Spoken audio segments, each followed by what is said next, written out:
Bien, Patrick, tu montres l'exemple, s'il te plaît, c'est toi qui nous rejoins. Et tu es accompagné de Louis Dreyfus, président du directoire du groupe Le Monde, qu'on remercie d'être ici. On vous prévient déjà que Louis va être obligé de repartir un peu plus tôt que prévu. Une autre actualité qui l'attend. Et puis Jean Massier, qui est là, le fondateur d'Agropolis, de Backseat, des émissions qui s'adressent, il nous le précisera tout à l'heure, plutôt aux 15-35 ans. Donc on est tous concernés. Pour la thématique, quelle information voulons-nous? Didier, c'est à toi. Merci Stéphane. Alors, on a, avec cette table ronde, on a une question à la fois contemporaine et dans le futur aussi, avec quelle information voulons-nous et quelle information veulent-ils produire et vont-ils produire? C'est-à-dire que quelle information va être privilégiée aujourd'hui, mais demain par d'autres lecteurs. C'est un peu la thématique générale que nos invités vont débattre. Moi, d'abord, il y a quelque chose, pour rester dans le positif, j'essaye, mais j'essaye beaucoup, mais j'ai du mal à rester dans un ton positif. Il y a eu quand même, à l'occasion des assises de Tours, des assises du journalisme à Tours, une étude qui a été menée par Via Voice et qui dit quand même que 81% des personnes interrogées en France estiment que le journalisme est indispensable dans une société démocratique. Pourquoi ça a l'air extraordinaire? Ça, c'est parce qu'on vit, on n'arrête pas de nous dire qu'on vit dans un monde de méfiance et même de défiance vis-à-vis des médias. Et bon, finalement, il y a d'autres études qui ont l'air de montrer autre chose. Alors, messieurs, j'aimerais quand même commencer par Jean Massier, parce que je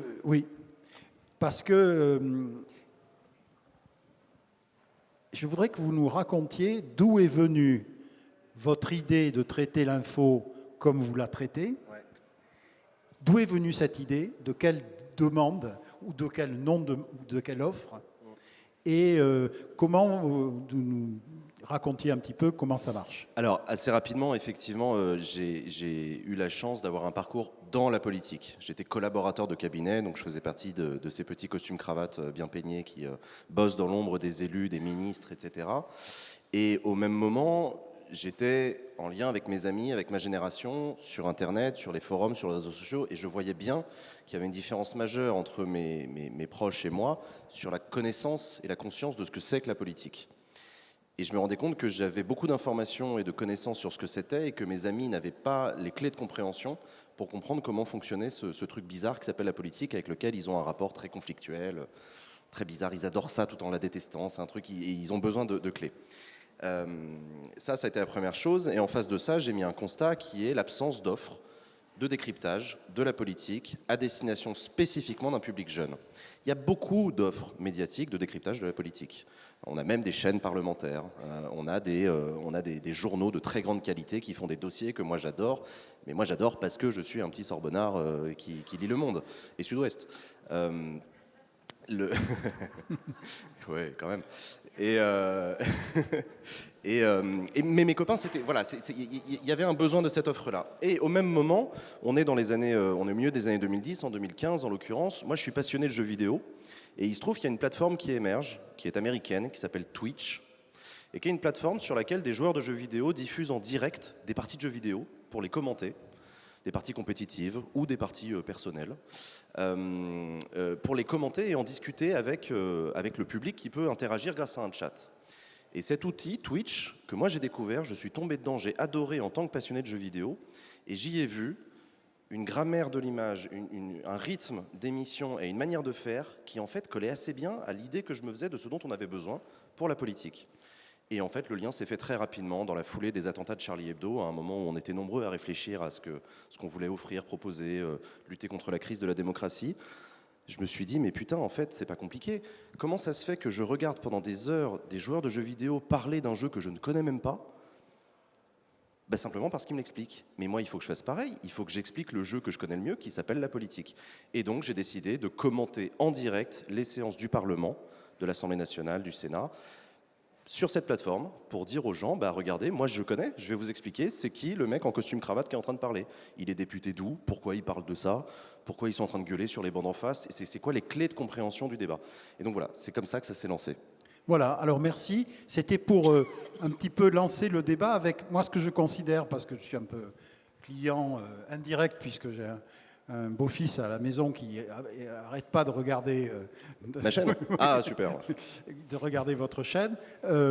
Donc je me suis dit, c'est bien de commencer par ça, parce qu'on a un croisement entre une demande non satisfaite, une demande d'information et de décryptage non satisfaite, et une offre technologique originale qu'il s'agit de transformer. Puisque, par définition, les groupes de médias sont des groupes dans lesquels il y a assez peu de recherche et développement. On fait de l'innovation, mais on n'a pas de service à proprement parler. C'est très rare. Enfin, France Télé en a un petit, mais c'est rare qu'il y ait des... Bon, alors, pour revenir à nos moutons, Louis Dreyfus, selon les études que vous avez menées au Monde ou consultées, quelle sorte d'informations souhaitent les lecteurs d'aujourd'hui, et notamment les jeunes lecteurs, vus par le prisme du Monde? Alors, moi, je ne vais pas répondre à travers les études, je vais répondre à travers les résultats qu'on a eus, ce qui me semble plus intéressant. Il se trouve qu'il y a plusieurs années, on a décidé d'être moteur sur des nouveaux vecteurs d'information, notamment Snapchat. En se disant, en voyant Snapchat se développer chez les jeunes, c'est-à-dire les moins de 18 ans, on avait une relation particulière avec Evan Spiegel, qui est le fondateur de Snapchat, qui, il y a 7 ans, était venu passer une journée avec moi au Monde, que je lui explique comment marchait le monde. Donc 2 ans plus tard, on lui a dit, mais si vous venez en France, on aimerait être le premier média à se lancer avec vous. Ce qu'on a été, donc on a eu une équipe dédiée, et on sort depuis une édition quotidienne sur Snapchat, qui est faite de formats vidéo ou animés, mais qui est faite par une rédaction du Monde avec la même hiérarchie d'information que aurait choisi la direction de la rédaction du Monde. D'ailleurs, cette équipe est rattachée à la direction de la rédaction du Monde.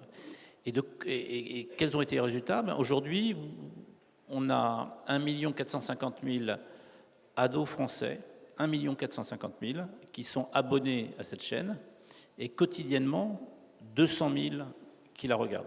200 000 qui la regardent. La tranche d'âge, juste... Moins de 18 ans. Voilà. Et quelles ont été les conséquences? D'abord, moi, j'ai vu, et on a été beaucoup de responsables du Monde à être confrontés à ça, c'est dès les premières semaines après ce lancement, on a eu beaucoup de nos interlocuteurs classiques, que ce soit chez les annonceurs, dans les collectivités, qui nous disaient, mais mon fils ou ma fille lit Le Monde, j'ai découvert ça. J'ai dit, non, vérifiez.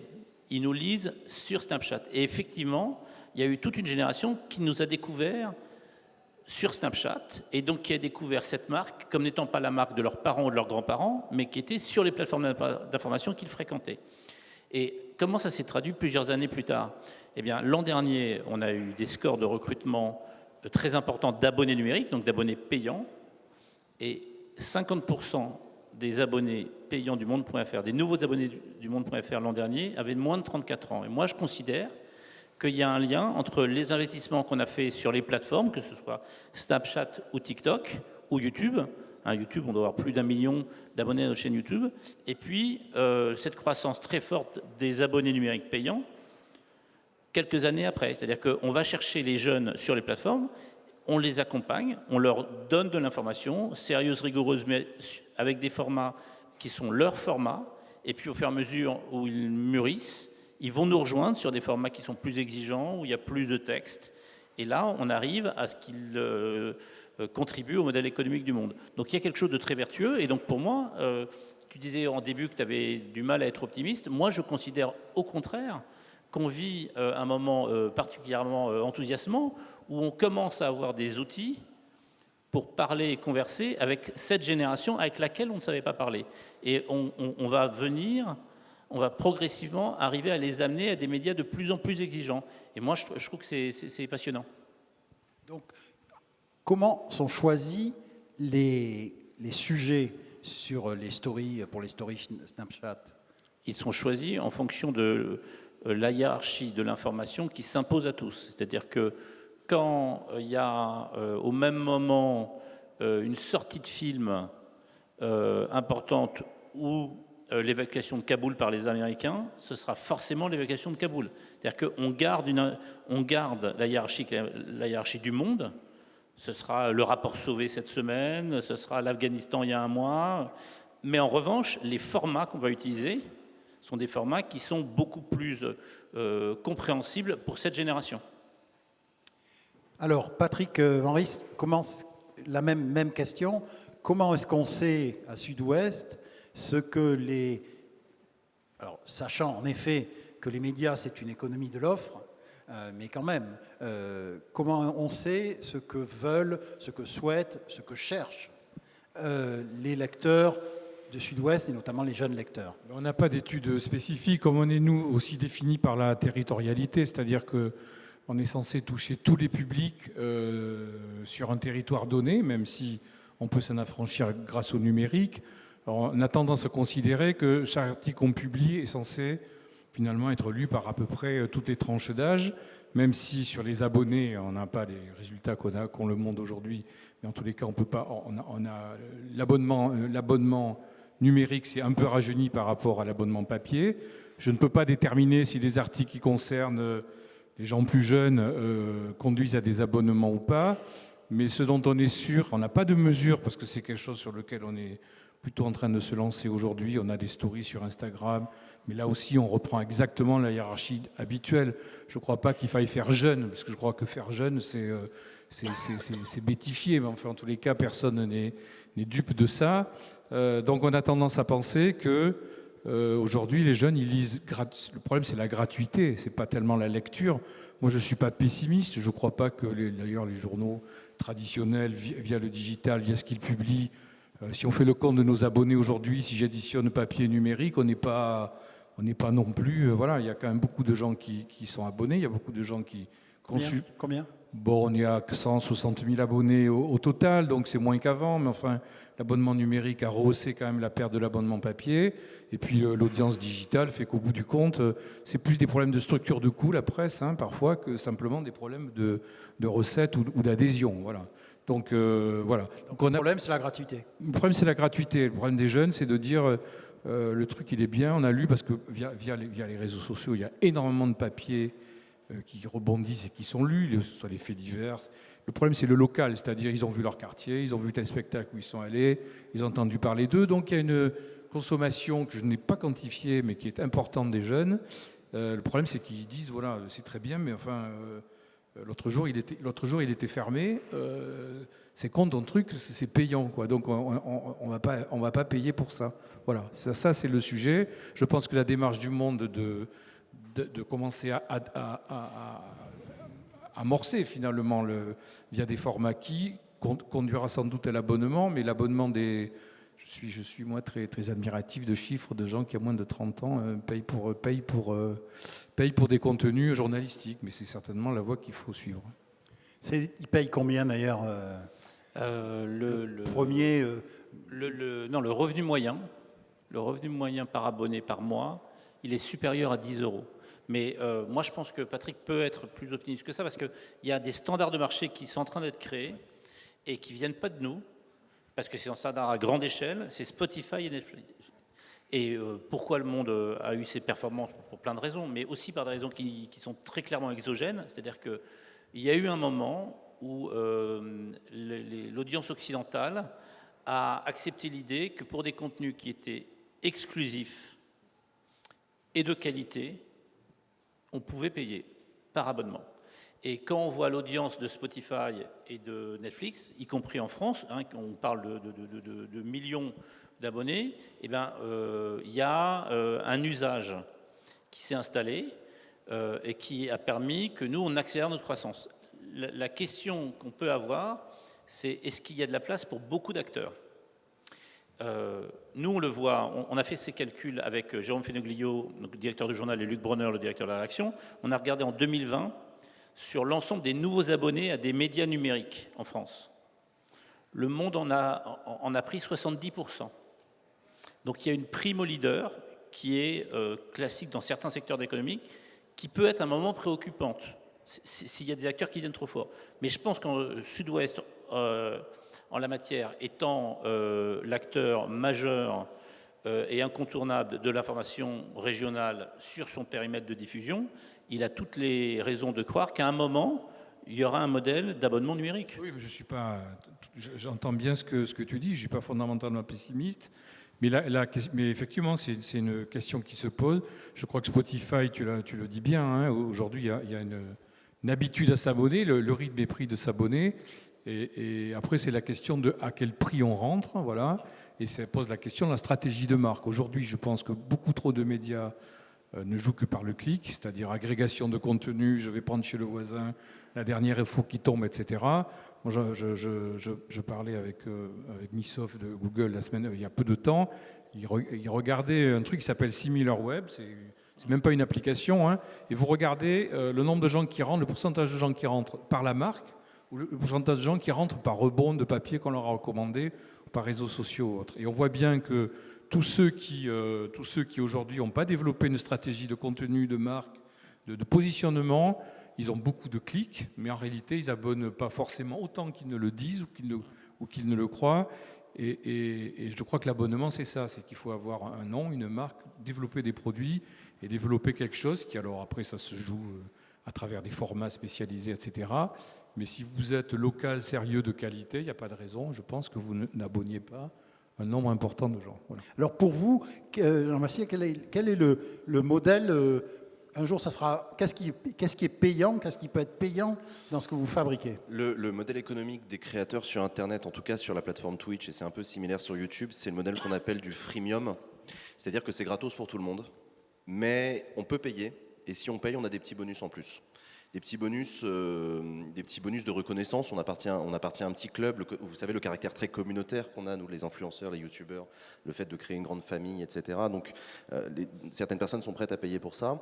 Les personnes qui payent ont parfois accès à une meilleure qualité du lecteur vidéo, par exemple. Ils ont la possibilité de lire les vidéos sans pub. Voilà, des petits bonus qui donnent parfois envie. Mais bon, le premier déclencheur de l'abonnement payant, c'est la volonté de soutenir. Donc, on est encore dans du truc très organique, de soutien à son créateur. Donc ça, c'est la première chose. Il y a entre 5 et 10% du public qui paye un abonnement. 90% ils consomment gratos. Et c'est quoi les abonnements en moyen? C'est 5 $. D'accord. 5 $. C'est passé à 4 $. C'est 4 $ par mois. Ça, c'est Twitch qui le fait, c'est pas moi. C'est la plateforme qui impose le tarot. Et le deuxième modèle de financement, c'est les partenariats. Les partenariats, alors, typiquement, beaucoup d'influenceurs, vous le savez, font des partenariats de ce qu'on appelle le placement de produits. Je vais jouer à un jeu vidéo et je vais être payé par le développeur du jeu vidéo pour jouer à son jeu. Je vais faire un essai maquillage et je vais être payé par L'Oréal pour essayer leur nouvelle gamme, etc. Moi, je fais de l'information politique, c'est un peu plus compliqué. Donc, moi, mon modèle, c'est de travailler en partenariat avec des institutions publiques. Donc, je suis en partenariat avec le Parlement européen, je suis en partenariat avec le Sénat. Je fais des partenariats ponctuels en fonction de l'actualité avec des institutions, parfois locales, parfois nationales, sur des sujets spécifiques. Donc, voilà, c'est ça le modèle économique de ce... Mais ça reste extrêmement fragile, très nouveau, très novateur. Je suis parfaitement d'accord sur les nouvelles habitudes de consommation où de plus en plus les jeunes sont prêts à payer pour avoir des choses de qualité, et ça, c'est quelque chose de très important. Et puis, par ailleurs, je bénéficie aussi d'un effet très important et qui est un peu en sous-main et que le grand public ne voit pas, mais que nous, dans le métier, on voit très bien, c'est l'effondrement total des coûts de production audiovisuelle. Aujourd'hui, on a la possibilité de produire des émissions de haute qualité en direct pour des prix totalement dérisoires par rapport à ce que ça a été il y a 10 ans. J'ai lancé un talk show hebdomadaire d'actualité politique de 2h30 en direct avec 3 chroniqueurs, 7 caméras, des invités politiques, etc. On fait tomber le coût de prod à moins de 5 000 € par émission. J'ai dit ça à des cadres de France 2, leur mâchoire s'est décrochée, ils ont dit « Putain, mais comment tu fais ?» C'est ça, les nouveaux modèles aussi de production nous rendent possible l'accès à la production audiovisuelle. Et c'est ça aussi la révolution. Et quel sera le prochain Twitch? Parce que dans ce que vous dites là, messieurs, il y a quelque chose qui est frappant, c'est qu'il y a des gens qui développent des plateformes ailleurs, des plateformes, des systèmes, etc. Et puis les médias se posent sur ces plateformes. Comment on anticipe ça? Est-ce qu'il y a la possibilité d'anticiper? Parce que, voilà, Snapchat, ça existe, il faut être parmi les premiers. Je le sais bien parce que moi, je m'occupe de Cap Science juste en face et on a été un des premiers sur TikTok et aujourd'hui, on a 1 million d'abonnés sur TikTok.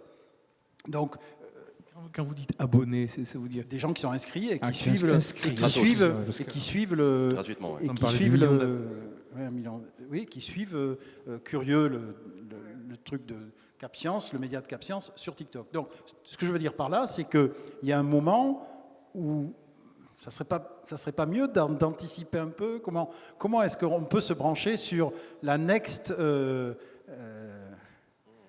Moi, je pense qu'il faut être humble en la matière. C'est que les plateformes qui sont développées, elles sont développées d'abord parce qu'il y a des créateurs qui ont cette intuition-là, donc une personne physique, un individu.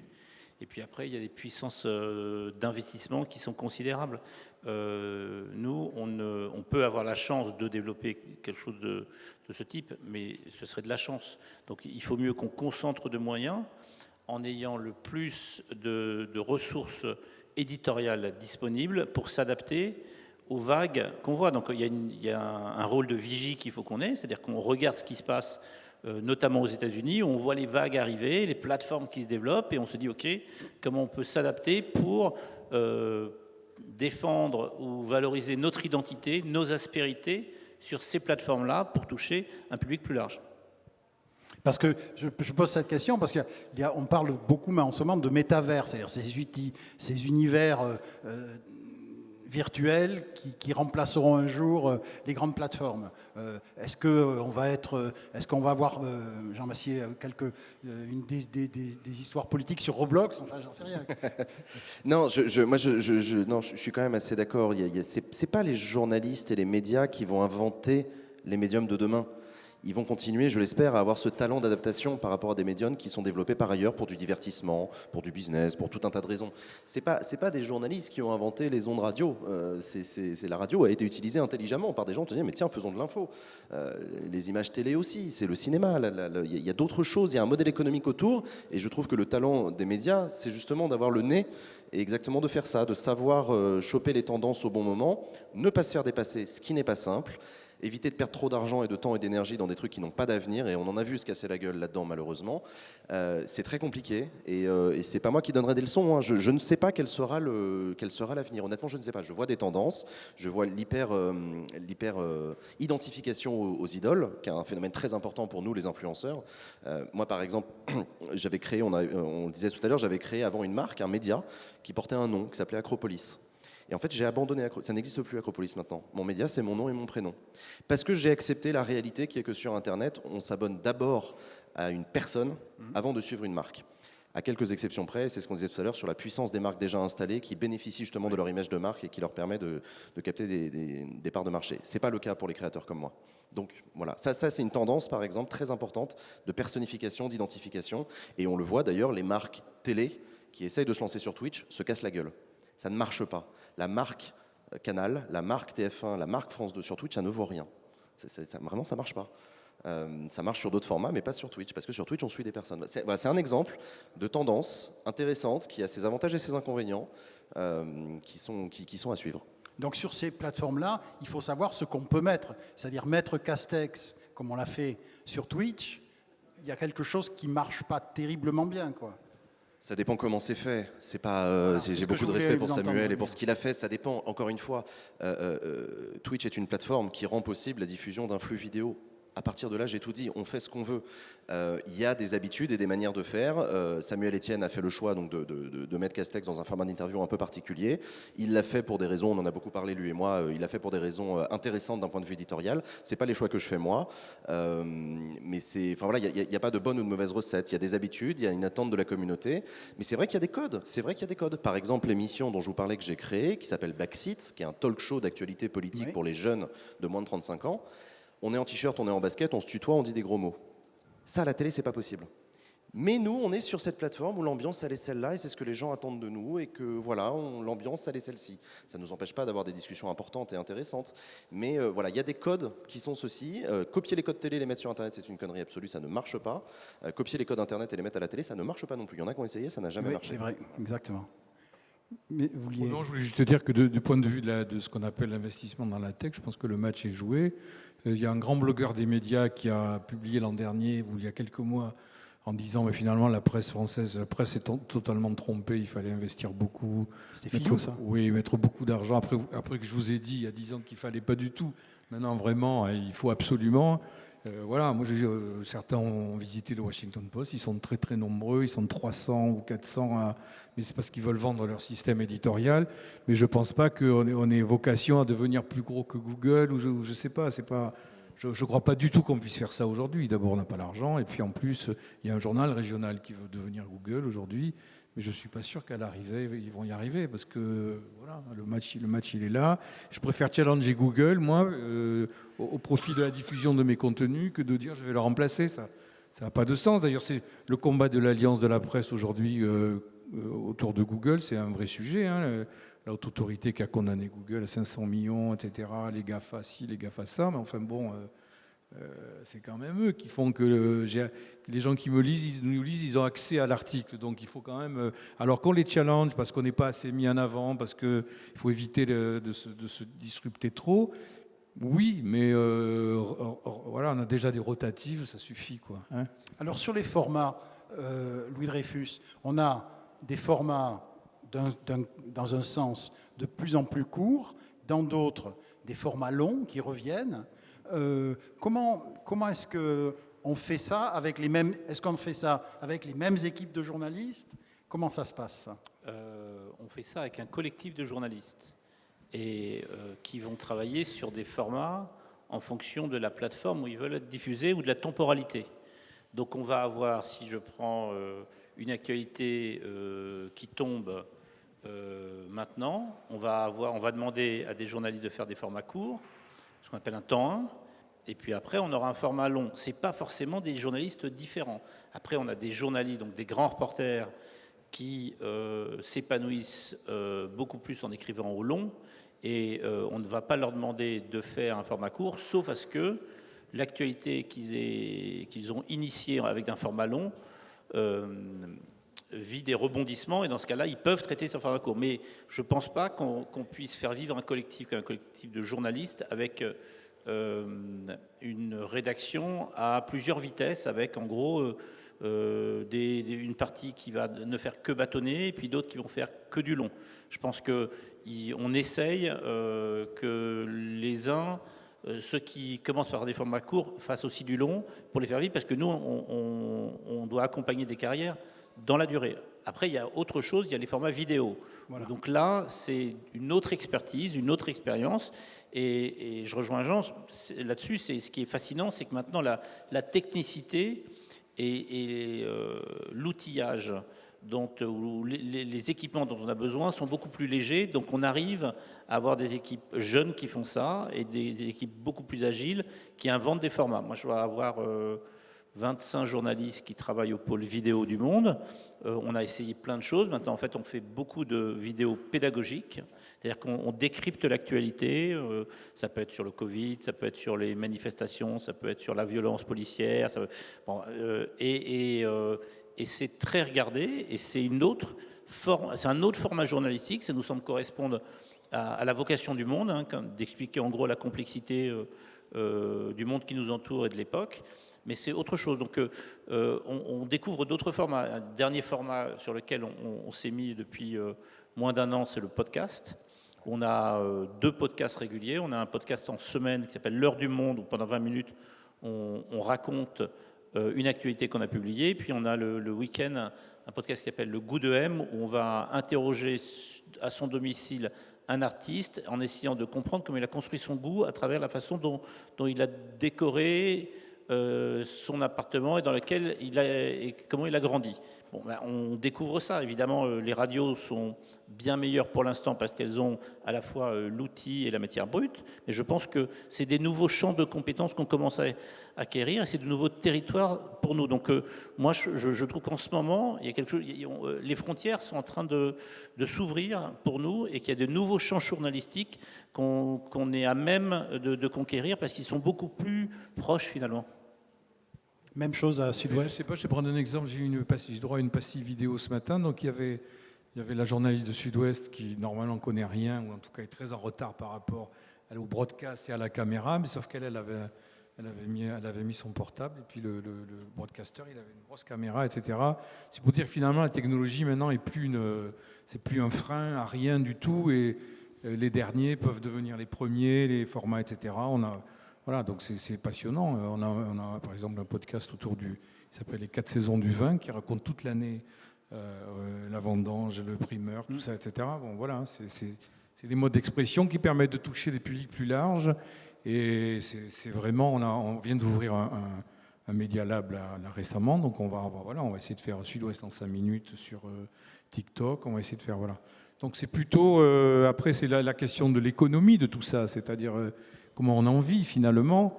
Mais bon, quand la marque est bonne, je pense qu'on a quand même beaucoup de... Voilà, je ne suis pas pessimiste, au contraire. Mais ça pose la question qui est difficile, qui est celle de l'innovation. On disait tout à l'heure qu'il y a peu de recherche et de développement dans les médias traditionnels. C'est vrai, il y a peu d'habitude dans ce métier et cette industrie. Mais pour autant, je trouve ça intéressant de voir que des médias ont de plus en plus cette culture de la tentative. On essaye le format, on tente, et on arrête si ça marche pas, et c'est pas grave, et on accepte ça, et on essaye des trucs. Je me souviens de patrons de presse il y a quelques années qui disaient jamais on fera de vidéo, jamais, c'est pas notre métier, on sait pas faire. Quelques années plus tard, ils ont commencé à en faire. Et en fait, ça a plutôt bien marché. Et puis très bien. Et du coup, on continue. À l'inverse, parfois, ils vont essayer des formats et se rendre compte que non, vraiment, ils sont pas à l'aise, ça marche pas, ça prend pas, ils ont pas leur place, leur identité de marque est en train d'être dévoyée. Ils laissent tomber, ils arrêtent très vite. C'est un truc qu'il faut apprendre à faire et qui est pas simple. Ça nécessite d'apprendre d'avoir un peu cet esprit d'innovation, faire confiance à des jeunes qui viennent apporter un savoir-faire différent. Le pôle vidéo du Monde, c'est plein de jeunes journalistes qui font un super boulot parce que ça se sent qu'ils ont cette culture YouTube. C'est bien, ça se voit qu'ils ont un rythme de montage, un truc, une grammaire de l'image qui est spécifique à cette plateforme et ça marche assez bien. France Télévisions a lancé par exemple France TV Slash, qui est une espèce de start-up interne. C'est une bande de jeunes en basket. Allez, faites vos trucs, tentez, on regarde de loin. Et si ça marche, c'est génial et on continuera dessus. Cette culture-là, elle est importante à mettre en place. Elle commence à arriver petit à petit, mais un peu tard, je trouve.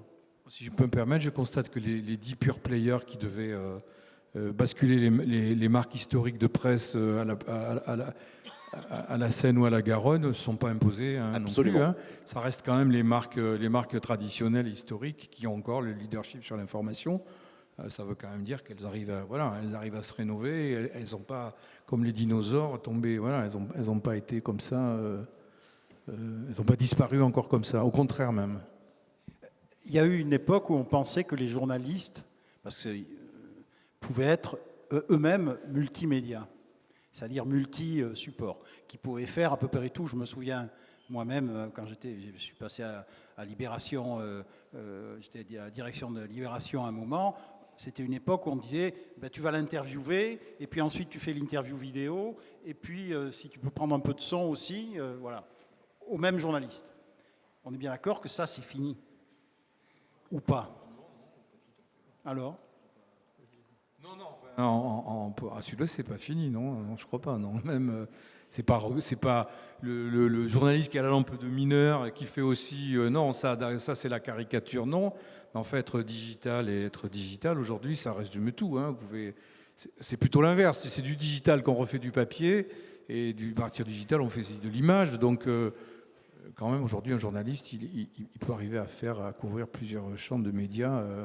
Il reste pas celui qui fait que le papier, celui qui fait que le digital, celui qui fait que la vidéo, quand même pas. Non, je disais pas ça, mais je veux dire plusieurs outils technologiques, quoi. Maîtriser plusieurs outils technologiques sur le même sujet. Comme d'autres journaux, on vient de passer à un système digital first, hein, c'est-à-dire que le journaliste aujourd'hui, il écrit d'abord sur le web, il enrichit son papier avec des vidéos qu'il peut faire aussi, il devient son propre éditeur. C'est ça qui est même mieux qu'avant, où vous faisiez un truc dans un coin qui passait peut-être dans 4 jours et encore coupé en 2 parce qu'il n'y avait pas la place, alors qu'aujourd'hui, vous êtes votre propre marque. Si vous voulez être ambitieux, talentueux et pas être qu'un salarié lambda, mais vous pouvez devenir le meilleur journaliste de Bordeaux. Voilà. Alors, je voudrais rebondir là-dessus parce que ça fait écho à ce que disait Jean tout à l'heure. C'est une tendance et on va voir si ça vient jusqu'en France. Une tendance qui existe aux États-Unis, c'est certains journalistes ont considéré qu'ils étaient des marques suffisamment fortes pour construire un business model eux-mêmes autour de leur nom. Et donc via des newsletters. Moi, je considère que chez nous, en tout cas au Monde, et je pense que c'est la même chose à Sud-Ouest, on est d'abord un collectif fait d'une multiplicité d'identités, avec d'individus qui ont des expériences, des expertises et des styles différents, et que c'est la richesse de ce collectif qui fait la force de la marque. Mais c'est vrai qu'aux États-Unis, on commence à voir des journalistes qui, à mesure que les médias traditionnels étaient en crise, ont quitté ces médias traditionnels pour créer une offre qui est une offre individuelle, en disant je crée didierpourquerie.com et des gens vont s'abonner pour recevoir mes informations.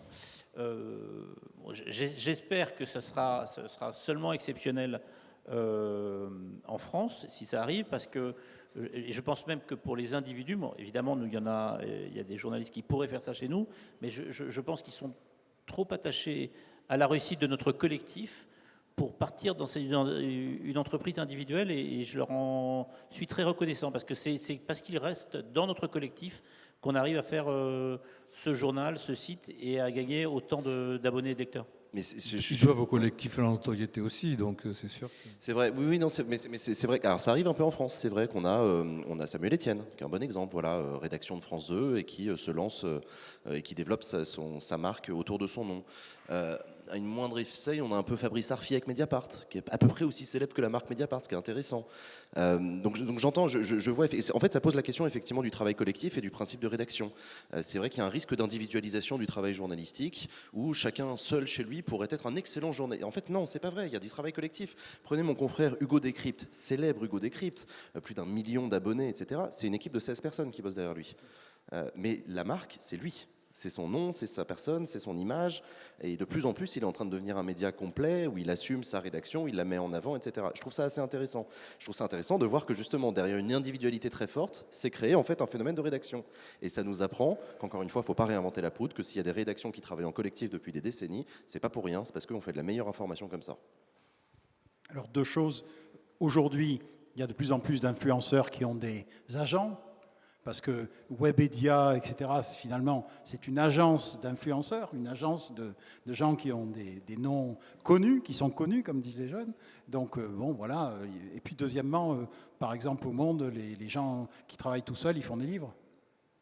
Alors, c'est pas parce qu'ils font des livres qu'ils travaillent tout seuls. C'est-à-dire que... Non, mais je veux dire, quand ils sont en dehors du journal, ils écrivent des livres. Alors, parfois, c'est vrai, mais on a une règle qui est assez qu'on a mis en place il y a quelques années et qui s'applique.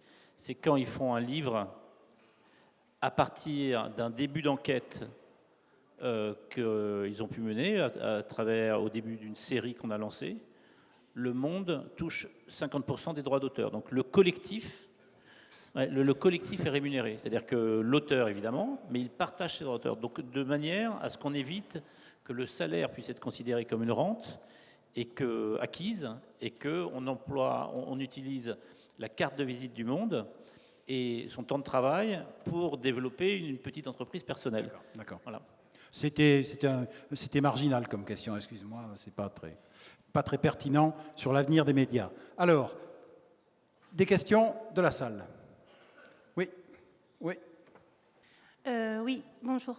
Ne pensez-vous pas que Quant peut remplacer Google, parce qu'on ne parle pas assez du moteur de recherche Quant français, qui respecte les lois RGPD, justement, et qu'on peut passer en effet par des choses européennes ou françaises, d'autant qu'il y a aussi des soucis par rapport à l'indépendance des data centers et du vol des données de tout le monde. via justement Google, GAFAM, Analytics. Voilà. Alors, nous, on a essayé au Monde le moteur de recherche sur le site, c'est Quant. On a lâché Google, c'est Quant. Pour l'instant, voilà, c'est moins puissant. Il y a une marge de progression encore. C'est Donc, joliment sur dit. sur le principe, on privilégie plutôt les entreprises européennes, mais à un moment, il y a un principe de réalité. C'est-à-dire que je peux faire ce choix si j'ai une offre qui est aussi puissante. Je vous prends un exemple. Pour le premier moteur de développement de l'abonnement au monde, l'abonnement payant au monde, ça a été très longtemps Facebook. Facebook, sur lequel on peut être très critique pour plein de raisons. Mais même avant. Surtout vu le bug qu'il y a eu, on voit la dangerosité de dépendre de Facebook, par exemple. Oui, mais moi, on a fait le choix de pouvoir travailler avec eux. Ça ne m'empêche pas de les critiquer. Mais si j'avais dit je ne travaille pas avec Google, je ne travaille pas avec Facebook, aujourd'hui, je n'aurais pas un modèle économique pour le monde. Or, le modèle économique pour le monde, qu'est-ce que ça veut dire? Ça veut dire que moi, j'ai pris mes fonctions à la présidence du groupe il y a 11 ans. Il y a 11 ans, on vendait 250 000 exemplaires tous les jours, que ce soit kiosque, abonné papier ou abonné numérique. Aujourd'hui, on en vend 450 000. Donc, on a doublé.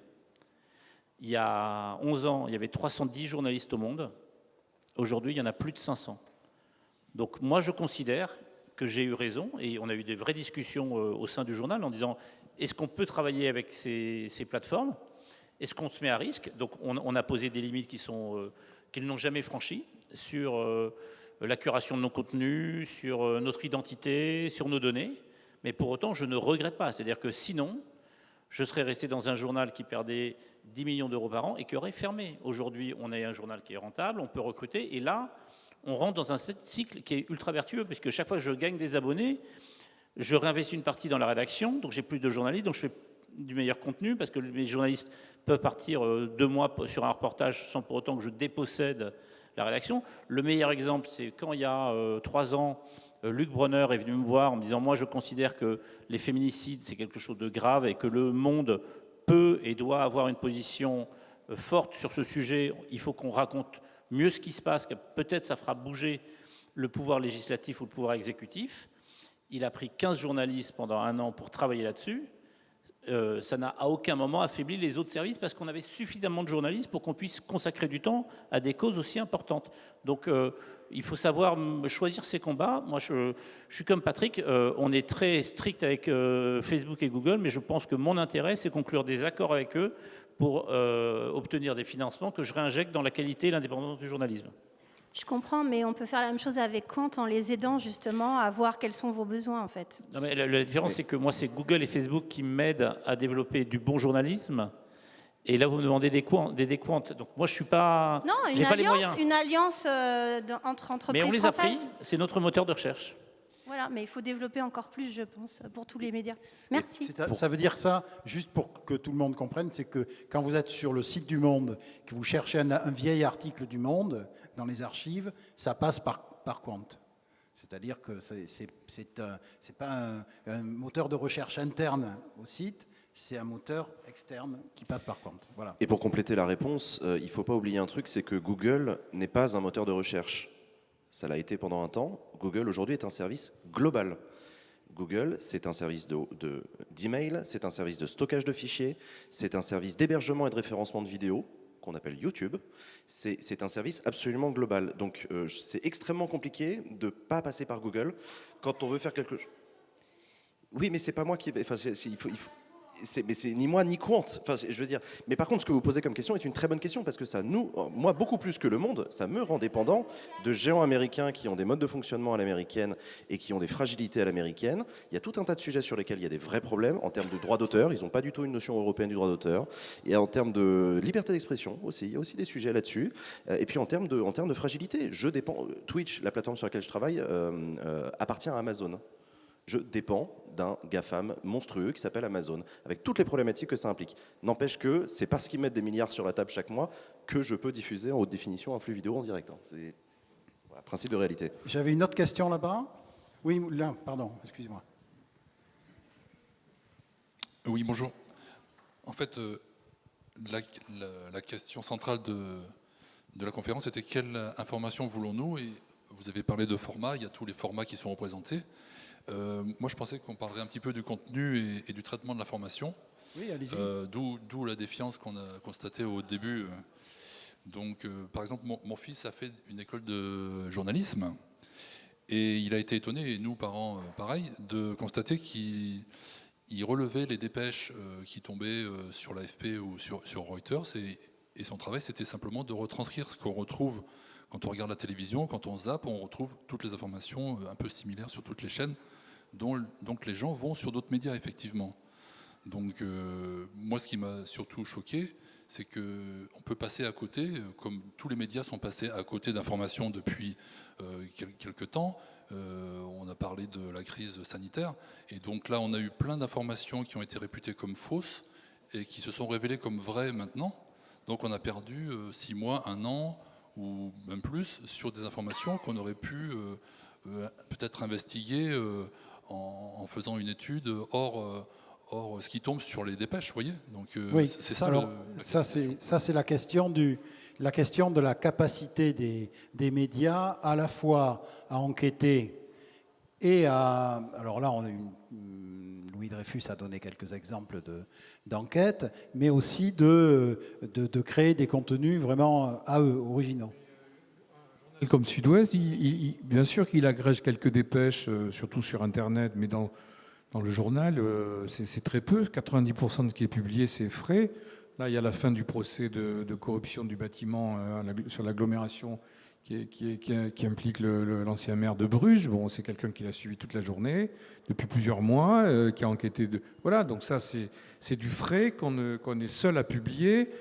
Toute l'information locale, elle est fraîche. Hein. Toute l'information des journalistes, par définition locale, il n'y a pas de dépêche AFP qui vous le raconte. Donc, bon, Le Monde, c'est différent, mais je crois que c'est pareil. 90% de ce qui est publié par Le Monde, c'est également du frais. Donc, que des journaux gratuits d'information, parce qu'ils n'ont pas le temps, ils passent des dépêches AFP, oui. Mais il y a beaucoup de journaux, quand même, de médias qui ont des papiers signés, qui sont de la création fraîche, je vais dire. Alors après, on peut aimer, pas aimer, mais enfin, en tous les cas, voilà. Mais ça revient sur ce que je disais tout à l'heure. Pour qu'un média vive, il faut qu'il ait un modèle économique. Pour qu'il ait un modèle économique, de plus en plus, on va aller vers des médias qui vont être partiellement ou totalement payants. Pour que les gens payent, il faut que ce soit des contenus exclusifs. Donc les médias qui ne vivraient que via du bâtonnage de dépêches AFP n'arriveront jamais à faire payer pour ce contenu qui est disponible partout gratuitement. Donc vous allez voir que enfin moi c'est le pari que je fais, c'est que cette boucle que nous on vit, d'autres vont la vivre. C'est-à-dire qu'il faut, pour arriver à garder et conquérir des lecteurs, il va y avoir plus de journalistes et des contenus plus exclusifs avec plus de travail dessus. Et donc je pense qu'on va s'écarter de ce que vous pouvez craindre ou de ce que votre fils a vécu pendant ses études de journalisme. Avec Internet, beaucoup ont cru que le modèle audience plus publicité nous sauverait. Ça a été ça il y a 10 ans, mais c'est pas. En fait, le revenu publicitaire, il est bas, et il faut que l'abonnement, donc l'adhésion à une marque et à des contenus, se concrétise. Ce que ça nous rappelle aussi, ce que vous dites, c'est vrai, c'est que la technologie n'est absolument pas une garantie de qualité éditoriale. Si demain la 5G se déploie, vous pourrez consulter mes contenus encore plus facilement sur votre téléphone portable. Ça ne dit rien de ce que je vais faire de mieux ou de plus ou de différent. Donc effectivement, vous avez raison, c'est pas parce qu'on travaille sur Internet qu'on va faire mieux qu'un journal papier. L'enjeu, et c'est ce que disait Louis Dreyfus, c'est un enjeu de modèle économique. Et ça, c'est presque... La technologie peut ouvrir des champs des possibles, mais ensuite, il faut l'investiguer. C'est une question d'offre et de demande, de réalité de marché difficile. Donc ouais. Ce qu'il faut, c'est éviter les interventions de l'actionnaire ou des choses comme ça pour être au plus proche, quoi. Parce qu'on voit très bien qu'il y a des gens qui ont eu la part. Alors je parle de la télévision, ça ne vous concerne pas, mais des gens qui étaient sur les plateaux télé, qui avaient des conflits d'intérêts dans tous les sens, et on n'écoutait qu'eux. Et c'est pour ça que les gens sont partis et ont boudé ces médias. C'est bien la preuve que la télévision, on n'a pas changé. On a toujours des caméras, on a toujours des plateaux. La réalité éditoriale de ce qui se passe, c'est une question de modèle économique. On parle des chaînes d'infos en continu, vous et moi, là, on est en train de parler de ça. Les chaînes d'information en continu ont un modèle économique qui nécessite de créer de l'audience au maximum, le plus fréquemment possible, etc. Ça implique du coup des réalités éditoriales qui, je suis d'accord avec vous, ne sont pas d'une immense qualité pour le débat public. D'autres questions de la salle? Oui, monsieur.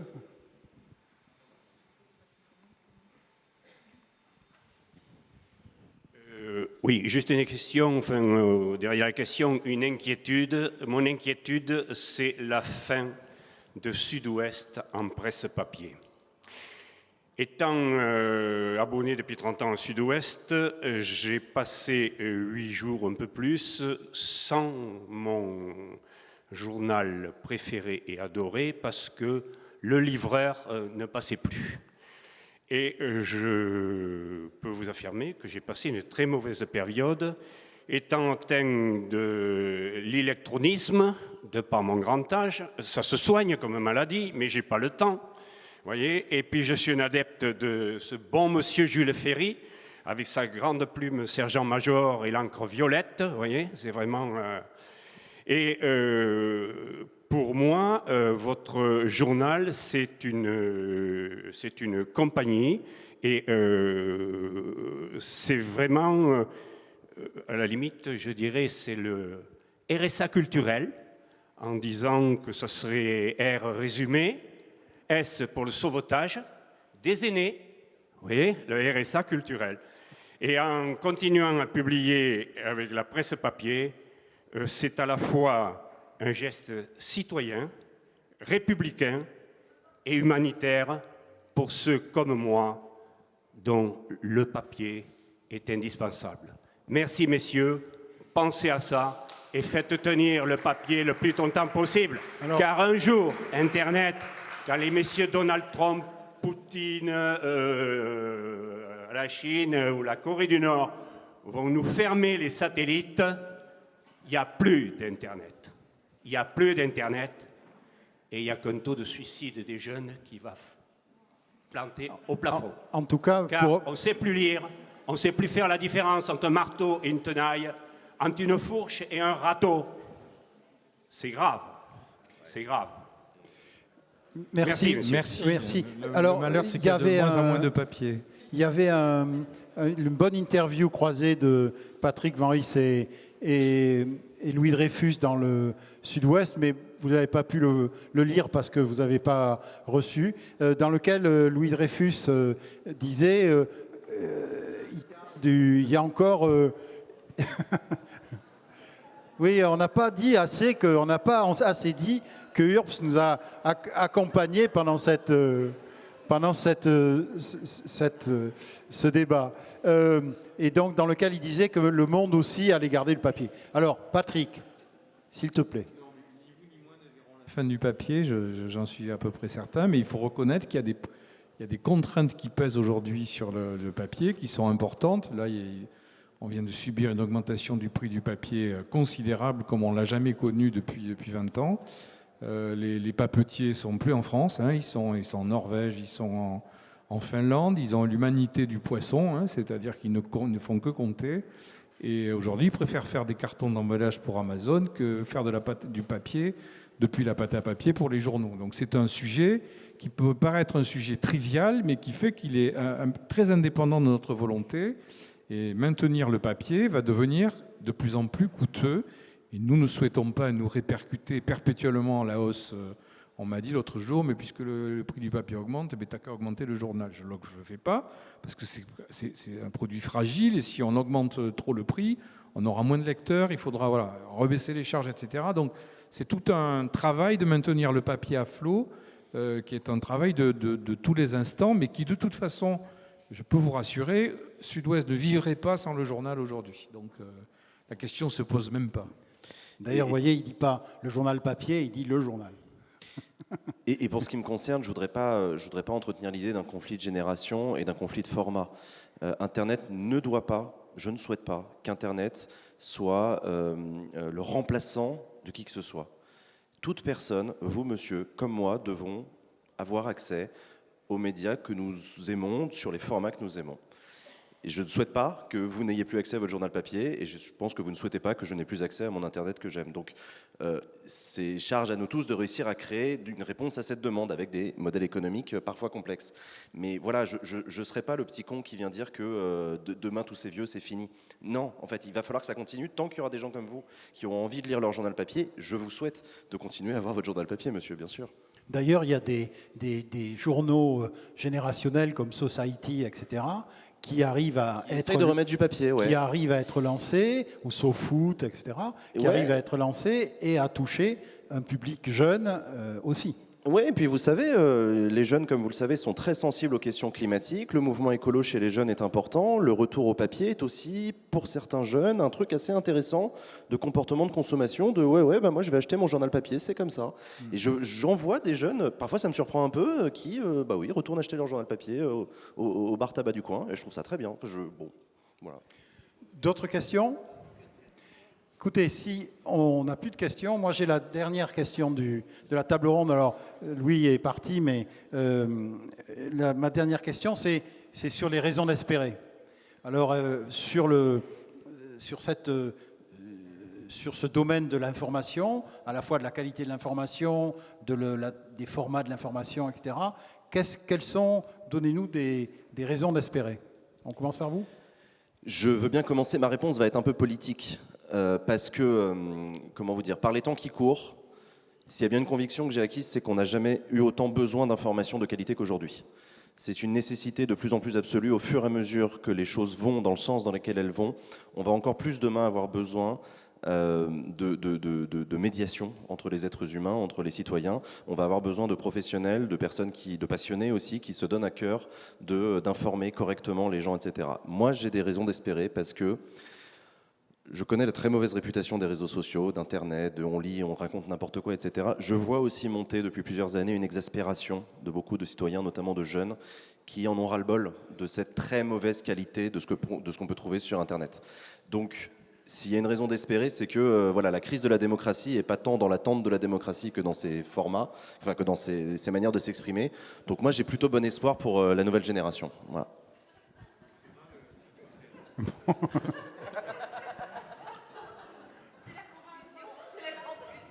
Alors, offrir, je pense. On peut laisser la parole à Patrick, non, très quand même. rapidement. Si on regarde la courbe de diffusion des journaux, je vous rappelle que le plus haut, enfin je vous rappelle, vous ne le savez peut-être pas, le plus haut niveau de diffusion des journaux en France, c'est 1969. Depuis 1969, la diffusion des journaux n'a pas cessé de baisser, même s'il y a eu des paliers. Parce que la télé est arrivée, la radio et d'autres médias instantanés. Donc finalement, je trouve qu'on est quand même très résilient, parce que ça fait 51 ans qu'on nous dit que ça va se terminer. Voilà, et puis après, donc il y a de quoi être à la fois optimiste et quand même fondamentalement pessimiste. Mais quand on voit après le nombre de gens qui ont besoin d'informations et nos capacités de réaction, d'adaptation à tout ça, voilà, je pense qu'on a de belles années devant nous et que c'est surtout pas un sujet qu'il faut se poser. Il faut se lever tous les matins en y allant, quoi. Voilà, c'est tout. Très bien, merci beaucoup. Merci, on peut les applaudir. Et c'est un débat, j'ai l'impression que c'est un débat qu'on a chaque année dans différents endroits. Et chaque fois, on avance d'une pierre. Donc c'est très bien.